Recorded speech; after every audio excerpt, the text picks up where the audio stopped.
Mummy છોકરો ભલે જોવા આવે પણ મને ગમશે ને તો જ હું આ પાડીશ હો. હા બેટા. થોડીક વાર પછી જય શ્રી કૃષ્ણ. જય જય શ્રી કૃષ્ણ. છોકરો હે તો હેન્ડસમ હો. જો મારી છોકરી વેસ્ટર્ન કપડાં જ પહેરશે, તમને હાલશે ને? હા, મને કાંઈ વાંધો નથી, મારે ઘરે કાંઈ વાંધો નથી એમાં. જો મારી દીકરીએ MBA કરેલું હે એટલે લગન પછી નોકરી તો કરશે.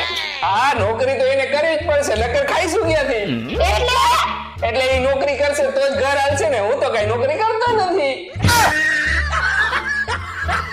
मैं गिरा होया पंता जमानी च बल्ली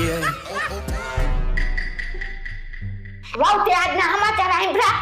ના મમ્મીજી શું સમાચાર હે? એક વહુ હે ને ઈ હારું ખાવાનું નહોતી બનાવતી ને તો એની હાહુ એને કાઢી મૂકી. લે એવું કર્યું? એક બીજા સમાચાર હે મમ્મીજી તમે સાંભળ્યા? ના વહુ, એક હાહુ રહીને એને વહુને બહુ કચકચ કરતી હતી ને તો એને વહુ એને ખાવા જ ન દીધું, 15 દી ભૂખી રાખી. આપણે તો જરાય કચકચ ન કરી, આપણને જે ખાવાનું આપે ને ઈ ખાઈ લે.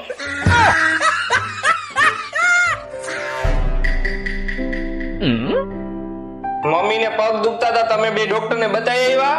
હા બતાઈ આવ્યા. ડોક્ટરે દવા બવા આપી ને? દવા તો ડોક્ટરે આપી હે પણ ટેન્શન આવી ગયું હે. લે, શું ટેન્શન?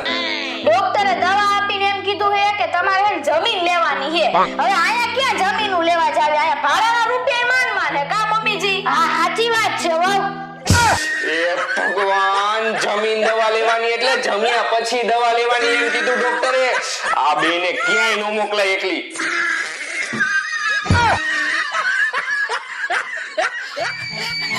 ઓય બાથરૂમમાં ચૂંડેલ હે. અરે ચૂડેલ નથી, ઈ તો મેં નવો આરીસો નખાયો હોય.